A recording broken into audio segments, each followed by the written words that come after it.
Kuratuika ati ciiko cia uruithia wa airĩtu cikoretwo cigitabanio na njira ya hitho thengia ya kambini ya kuhukia thina uyu iria ikoretwo igitabanio makiria kaunti-ini ya Laikipia. You realize that with the presidential directive, the FGM must come to an end by the year 2022, and that is why we are here to fast track to make it to fast track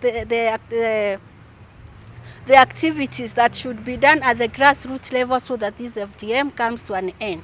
Gukiri uguo munini wa komishina mwena wa Nyahururu Ndambuki Muthike augite mundu wothe ukunyitikana gitwarithia mihang'o ino na mbere na kunyitanira na njira oro yothe na aria maratabania ciiko ici ni megwikio ngono na mahingurirwo thitango undu uria unyititwo mbaru ni abitha angi a thirikari. Those who are betting will not take it lightly.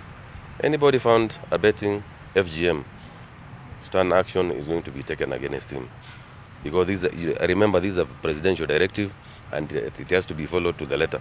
We are saying it is wrong to do FGM because it has no advantage. It is harmful to the girl child and the woman. Makiaria jaya wabici wa munini wa komishina thutha wa kwamũra mbũndi ya kũng'ethanĩra na thĩna wa ũruithia wa airĩtu arĩa matongoragia mbara ya ũndũire ũyũ marauga atĩ ciiko ici no ikoretwo igĩtabanio na njĩra ya hitho na ũguo riboti ici ikaga gũkinyĩra honge cia thirikari. There are no cases that are officially reported simply because it is done in secrecy. People know it's a vice, people know that it's against the law, and that is why they do not want to report. And therefore, we are asking them to report through the chiefs, through the police gender desk, and any other government organization that is at the grassroots level.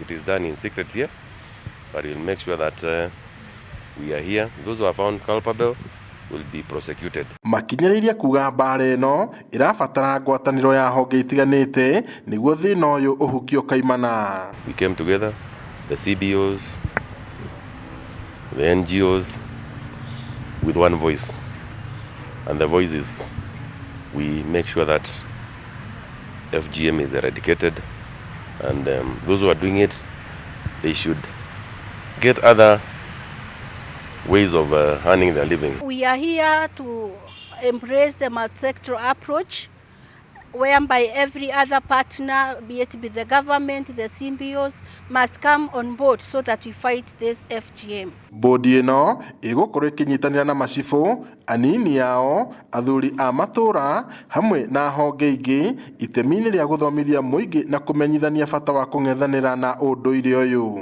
We have agreed, even including the chiefs and all the SCCs on the ground, that we move there and crack down all the cells. Ngiribotera Inooro TV kuma tauni ya Nyahururu kaunti-ini ya Laikipia, njitagwo Peter Mwangi.